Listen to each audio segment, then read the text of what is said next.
வணக்கம் நான் chef Dheena welcome back to chef Dheena's kitchen. நம்ம சேனல் எனக்கு வந்து பாஸ்தா எப்படி பண்ணுறது பார்க்க போகிறோம். அதாவது பாஸ்தா வித் ரெட் சாஸ். நம்ம ஆல்ரெடி வந்து இந்த பாஸ்தா வித் ஒயிட் சாஸ் எப்படி பண்ணுறது பார்த்தோம். இன்றைக்கி வந்து இந்த ரெட் சாஸ் வந்து நம்ம வீட்லேயே ஒரு ஹோம் ஸ்டைலில் எப்படி சூப்பராக பண்ணுறது, அதாவது ப்ராப்பரான மெத்தடில் கொடுத்துருப்போம். அந்த ஸ்கின்னை ரிமூவ் பண்ணிட்டு அந்த விதையெல்லாம் எடுத்துகிட்டு அதுக்கப்புறம் ஒரு ப்ராப்பரான ஸ்டைலில் கொடுத்துருக்கேன். அது மட்டும் இல்லை, இன்றைக்கி நான் யூஸ் பண்ணியிருக்கேன் பாஸ்தா எனக்குன்னா இந்த பாஸ்தா தான், அதாவது டிசானோ வீட் பெண்ணே பாஸ்தா தான் யூஸ் பண்ணியிருக்கேன். இப்போது இந்த ப்ரிப்பரேஷன் எப்படி பண்ணுறது பார்ப்போம். அதுக்கு முன்னாடி இந்த டிஷ்ஷுக்கு தேவையான பொருட்கள் பார்த்தலாமா. இந்த ப்ரிப்பரேஷன் தேவையான பொருட்கள்: Disano penne wheat pasta 1 cup, Disano extra virgin olive oil 1 tablespoon, எண்ணெய் 3 டேபிள் ஸ்பூன்,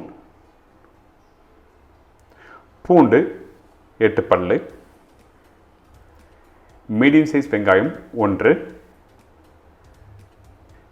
மீடியம் சைஸ் தக்காளி 9 நம்பர், அதாவது 1/2 கிலோ, பீன்ஸ் 6லேருந்து 8 நம்பர், கேரட் 1, மஷ்ரூம் 5 நம்பர்,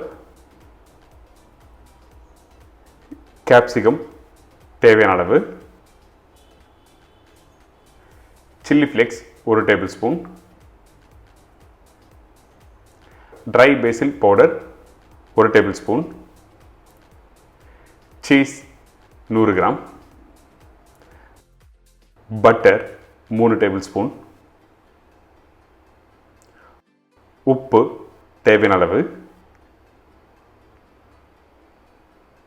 சர்க்கரை சிறிதளவு. இதாங்க இந்த ப்ரிப்பரேஷன் தேவையான பொருட்கள். ஃபஸ்ட்டு நம்மக்கிட்ட இருக்க இந்த பாஸ்தா வந்து பாயில் பண்ண போகிறோம். இந்த பாஸ்தா பாயில் பண்ணும்போது நம்ம ஒரு பேனில் தண்ணி வைக்கணும். தண்ணி நல்லா பாயில் ஆனது பிறகு அந்த பாஸ்தாவை இதில் ஆட் பண்ணுறோம். இதுக்கு பிறகு வந்து கொஞ்சம் லைட்டாக சால்ட் ஆயில் ஆட் பண்ணுறோம். பண்ணி கரெக்டாக 7 நிமிஷத்தில் இந்த பாஸ்தாவை பாயில் பண்ணி எடுத்துடணும். சரிங்களா? டைமிங் ரொம்ப இம்பார்ட்டன்ட். பாஸ்தா நீங்கள் வீட்டில் பாயில் பண்ணும்போது இந்த பாஸ்தா நல்ல வெல்டன் நல்லா சாஃப்டாக வேணுச்சுன்னா அந்த டைமில் 8லேருந்து ஒரு 9 நிமிஷம் போகலாம். நான் வந்து கரெக்டாக ஹோட்டலில் எப்படி பாயில் பண்ணுவோம் கேட்டிங்கன்னா கரெக்டாக வந்து ஒரு 90% பாயில் பண்ணியிருப்போம். அதனால் கரெக்டாக 7 நிமிஷம் சொல்லியிருக்கேன். நீங்கள் வெல்டன் வேணால் ஒரு 8 நிமிஷத்துலேருந்து 9 நிமிஷம் நீங்கள் போகலாம். இதுக்கு பிறகு அதே வாட்டரில் வந்து நம்மக்கிட்ட இருக்க இந்த வெஜிடபிள்ஸ் எல்லாத்தையும் பிளான்ச் பண்ணி போகிறோம். அதாவது மஷ்ரூம், கேரட், பீன்ஸ் கொஞ்சம் லைட்டாக சால்ட் ஆட் பண்ணி கொதிக்கிற தண்ணியில் ஜஸ்ட் போட்டு எடுத்துருக்கணும். வெல்டன் பண்ணக்கூடாது. இதுக்கு பிறகு நம்ம என்ன பண்ணுறோம், இந்த தக்காளி இருக்குது பார்த்தீங்களா, இந்த தக்காளியும் மின்பகுதி அதாவது கண்ணு சொல்லுவாங்க பார்த்தீங்கன்னா, அந்த கண்ணு ஜஸ்ட் லைட்டாக க்ளீன் பண்ணிவிட்டு அதுக்கு பிறகு பின்னாடி வந்து ப்ளஸ் மாதிரி போட்டு நீங்கள் கொதிக்கிற தண்ணியில் ஒரு 2 நிமிஷம் போட்டு நீங்கள் எடுத்திங்கன்னா உங்களுக்கு அந்த ஸ்கின் எல்லாமே வெளியே வந்துடும்.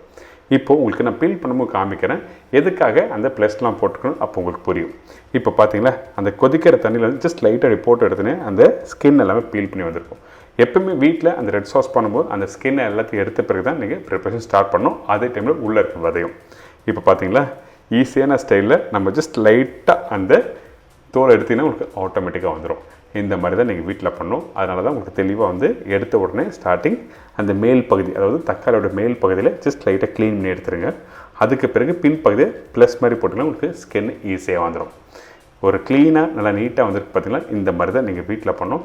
இந்த சாஸ் பேஸ் பண்ணி தான் நம்ம வந்து இன்றைக்கி பாஸ்தா பண்ண போகிறோம். இதுக்கு பிறகு இந்த தக்காளியை வந்து நம்ம 1/4 கட் பண்ணுறோம்.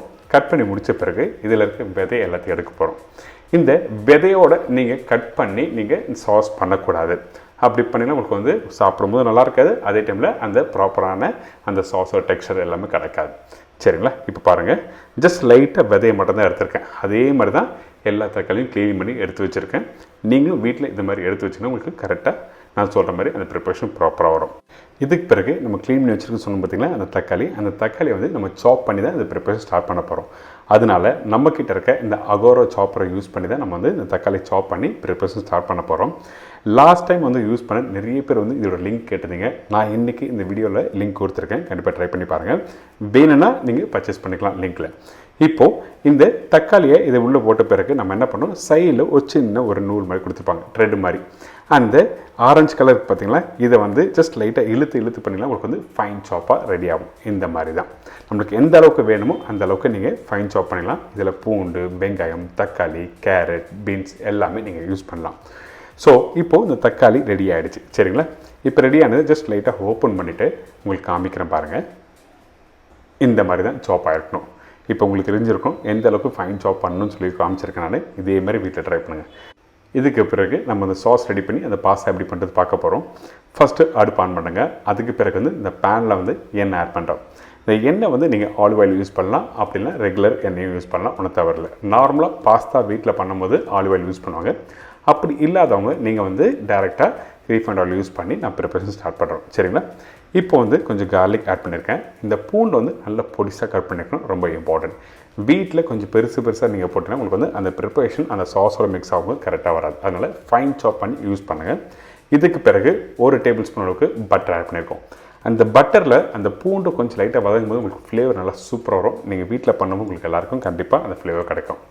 இதுக்கு பிறகு பொடிசாக கட் பண்ண வெங்காயம் 1 டேபிள் ஸ்பூன் அளவுக்கு ஆட் பண்ணியிருக்கேன். அதிகமாக ஆட் பண்ண வேண்டாம்.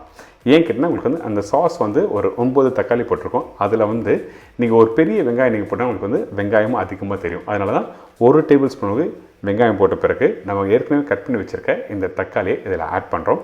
அந்த பூண்டு வெங்காயம் லைட்டாக ஒரு 50 to 60% வதங்கிருக்கணும். அதுக்கு பிறகு தான் இந்த தக்காளியை ஆட் பண்ணுறோம்.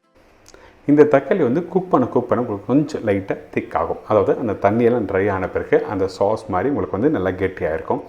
இந்த மாதிரி வந்த பிறகு நம்மக்கிட்ட இருக்க இந்த ட்ரை பேசில் பவுடர் ஆட் பண்ணுறோம். சரிங்களா? இந்த ட்ரை பேசில் வந்து எல்லா சூப்பர் மார்க்கெட்டில் கிடைக்கும். அதே டைமில் உங்களுக்கு வந்து ட்ரை ஹர்ப்ஸ் என்ன இருந்ததுன்னா கண்டிப்பாக யூஸ் பண்ணலாம். அதுக்கப்புறம் வந்து ஃப்ரெஷ் பேசில் போட்டால் ரொம்ப நல்லாயிருக்கும். ஃப்ரெஷ் பேசில் இல்லாதவங்க இந்த மாதிரி ட்ரை பேசில் யூஸ் பண்ணுங்கள். அதனால தான் இன்றைக்கி வந்து ட்ரை பேசில் யூஸ் பண்ணி இந்த ப்ரிப்பரேஷன் உங்களுக்கு பண்ணுறேன். இப்போது உப்பு தேவையான கொஞ்சமாக ஆட் பண்ணுங்கள். சீசனிங் வந்து கரெக்டாக இருக்கணும், ரொம்ப இம்பார்ட்டன்ட். ஏன்னா இந்த தக்காளியில் புளிப்புத்தன்மை இருக்கும். அதனால் உங்களுக்கு தேவையான லைட்டாக சால்ட் ஆட் பண்ணிவிட்டு ஜஸ்ட் லைட்டாக குக் பண்ணுங்கள். குக் பண்ணி முடித்த பிறகு ஒரு பவுலில் மாற்றி வச்சுருங்க. ஒரு பேசிக்காக இந்த சாஸ் ரெடி ஆகிடுச்சு. சரிங்களா? நீங்கள் டைரெக்டாக இதிலே பாஸ்தா போட்டு குக் பண்ணலாம். பட் இருந்தாலும் வெஜிடபிள்ஸ்லாம் டாஸ் பண்ண போகிறோம். அதனால் வந்து நம்மக்கிட்ட இருக்க இந்த டிசானோ எக்ஸ்ட்ரா லைட் ஆலிவ் ஆயிலை யூஸ் பண்ணி வந்து இப்போது ப்ரிப்பரேஷன் ஸ்டார்ட் பண்ணுறோம். ஃபஸ்ட்டு கொஞ்சம் பூண்டு ஆட் பண்ணுறோம். இந்த பூண்டு அதுக்கப்புறம் ஒரு 1/2 டீஸ்பூனுக்கு இந்த வெங்காயம் போட்டு பிறகு லைட்டாக வதக்குங்க. நீங்கள் இந்த ஆலிவ் ஆயில் யூஸ் பண்ணுறது 2 விதம் இருக்குது, ரொம்ப இம்பார்ட்டன்ட். இந்த Disano extra light olive oil use பண்ணும்போது நீங்கள் குக்கிங் யூஸ் பண்ணலாம், அதாவது குக் பண்ணுறதுக்கு யூஸ் பண்ணலாம்னு சொல்கிறேன். இதே வந்து extra virgin olive oil use பண்ணினா சாலட் இந்த மாதிரி ப்ரிப்பரேஷன் மட்டும்தான் யூஸ் பண்ணணும். ஸோ அதனால் தெளிவாக இப்போ சொல்லிடுறேன். இதுக்கு பிறகு நம்மக்கிட்ட இருக்க இந்த கேரட், பீன்ஸ், மஷ்ரூம் எல்லாம் போட்டிருக்கோம். அதுக்கு பிறகு இந்த ட்ரை பேசில் கொஞ்சம் சில்லி ஃப்ளேக்ஸ் போட்டு பேனில் டாஸ் பண்ணுறோம். எதுக்காக கேட்டால் அந்த வெஜிடபிள்ஸில் கொஞ்சம் லைட்டாக அந்த ஃப்ளேவர், அந்த சீசனிங் எல்லாமே இருந்தால் நல்லாயிருக்கும். நீங்கள் அதே டைமில் கிரில் பண்ணி நீங்கள் பண்ணலாம். கிரில் பண்ணி வெஜிடபிள்ஸை சாப் பண்ணி யூஸ் பண்ணலாம்.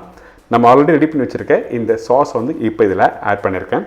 கொஞ்சமாக தண்ணி ஆட் பண்ணி டைலூட் பண்ணி அந்த வெஜிடபிள்ஸ் அதுக்கப்புறம் ஏற்கனவே அந்த கார்லிக் பூடெல்லாம் போட்டிருக்கு பார்த்தீங்களா, இந்த சாஸோட குக் பண்ணுறோம். இதுக்கு பிறகு நம்மக்கிட்ட இருக்க இந்த க்ரீன் கேப்சிகம் ஆட் பண்ணுறோம். நீங்கள் இன்னும் கலர்ஃபுல்லாக வேணும்னு நினச்சிங்கன்னா அந்த டைமில் இந்த ஸ்வீட் கார்ன், அதுக்கப்புறம் பெல் பெப்பர்ஸ், ரெட் கலர் குடமிளகாய், மஞ்சள் கலர் குடமிளகாய் இந்த மாதிரி பண்ணால் இன்னும் கலர்ஃபுல்லாக இருக்கும். சரிங்களா? இப்போ கொஞ்சம் லைட்டாக சால்ட் ஆட் பண்ணியிருக்கேன். அதுக்கு பிறகு சுகர் ஆட் பண்ணியிருக்கோம். சுகர் வந்து ஜஸ்ட் லைட்டாக பிஞ்ச் ஆட் பண்ணுங்க, ரொம்ப அதிகமாக வேண்டாம். சுகர் எதுக்காக? அந்த தக்காளியோட அந்த புளிப்புத்தன்மை அதிகமாக இருந்ததுன்னா உங்களுக்கு கொஞ்சம் கண்ட்ரோல் பண்ணும். அதனால தான் இந்த சுகர் ஆட் பண்ண பிறகு நம்மக்கிட்ட இருக்க இந்த பாஸ்தாவை ஆட் பண்ணுறோம். இப்போ பார்த்தீங்களா, அந்த பாஸ்தா மிக்ஸ் பண்ணுறதுக்கு கரெக்டாக வரும். அதனால் 7 நிமிஷம் கரெக்டாக பாயில் பண்ணுன்னு சொல்கிறோம். ஓவராக குக் பண்ணிவிட்டு நீங்கள் இந்த மாதிரி சாஸோட போட்டு குக் பண்ணுற டைமில் உங்களுக்கு வந்து அந்த பாஸ்தா உடைய ஆரம்பிக்கும். அதனால தான் டைமிங் மென்ஷன் பண்ணி சொல்கிறோம். இந்த மாதிரி சாஸில் கரெக்டாக மிக்ஸ் பண்ணி எடுத்துடுங்க. இதுக்கு பிறகு நம்மக்கிட்ட இருக்க இந்த பட்டரை ஆட் பண்ணுறோம். நம்ம ஃபைனலாக வந்து இந்த ப்ரிப்பரேஷன் முடிச்ச பிறகு கொஞ்சம் லைட்டாக பட்டர், அதுக்கப்புறம் ஆலிவ் ஆயில், அதுக்கப்புறம் வந்து சீஸ் கொஞ்சம் லைட்டாக மிக்ஸ் பண்ணி எடுத்து சர்வ் பண்ணால் அந்தளவுக்கு அருமையாக இருக்கும். இப்போ பட்டர் ஆட் பண்ணியாச்சு. முக்கியமாக கவனிக்க வேண்டிய விஷயம் கேட்டால் இந்த இடத்துல வந்து அடுப்பை ஆஃப் பண்ணிடணும். அதுக்கு பிறகு தான் நம்மக்கிட்ட இருக்க டிசானோ எக்ஸ்ட்ரா வெர்ஜின் ஆலிவ் ஆயிலை இதில் ஆட் பண்ணுறோம். எப்போவுமே எக்ஸ்ட்ரா வெர்ஜின் ஆலிவ் ஆயிலை நீங்கள் குக் பண்ணுறதுக்கு யூஸ் பண்ணக்கூடாது. சாலட் இந்த மாதிரி ப்ரிப்பரேஷன்லாம் எக்ஸ்ட்ரா வெர்ஜின் ஆலிவ் ஆயிலை நீங்கள் யூஸ் பண்ணலாம். இதே எக்ஸ்ட்ரா லைட் ஆலிவ் ஆயில்னால் கண்டிப்பாக வந்து நீங்கள் குக்கிங்க்கு யூஸ் பண்ணலாம். சரிங்களா? இப்போ உங்களுக்கு புரிஞ்சிருக்கும் எந்த ஆலிவ் ஆயிலை கரெக்டாக எந்த இடத்துல யூஸ் பண்ணணும்னு சொல்லி. ஃபைனலாக அந்த சீஸை ஜஸ்ட் லைட்டாக அப்படி கிரியேட் பண்ணி மிக்ஸ் பண்ணி எடுத்து சர்வ் பண்ணால் இந்த பாஸ்தா ரெடி. நீங்கள் எப்போயுமே வந்து இந்த பாஸ்தா நீங்கள் வீட்டில் பண்ணும்போது நீங்கள் பார்மசன் சீஸை யூஸ் பண்ணி பண்ணால் ரொம்ப நல்லாயிருக்கும். ஆனால் அந்த பார்மசன் சீஸ் வந்து சின்ன பிளாக் கிடைக்காது. அதே டைமில் கொஞ்சம் காஸ்ட்டும் அதிகமாக இருக்கும்.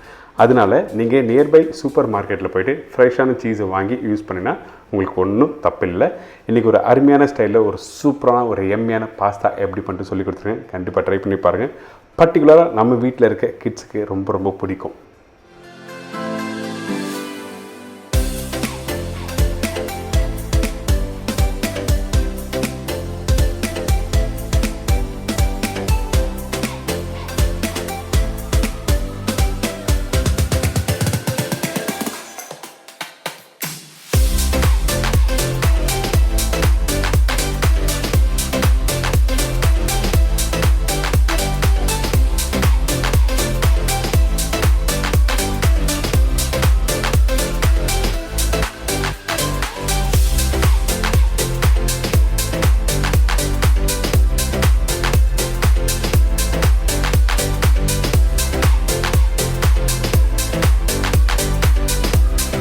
என்னங்க இப்போ இந்த ப்ரிப்பரேஷன் எப்படி பண்ணுறது எல்லாருக்கும் ஈஸியாக தெரிஞ்சிருக்கும். நான் இன்றைக்கி இந்த டிசைன் ஆஃப் வீட் பாஸ்தா அதாவது பெண்ணை பாஸ்தா வச்சு நம்ம பண்ணியிருக்கோம்.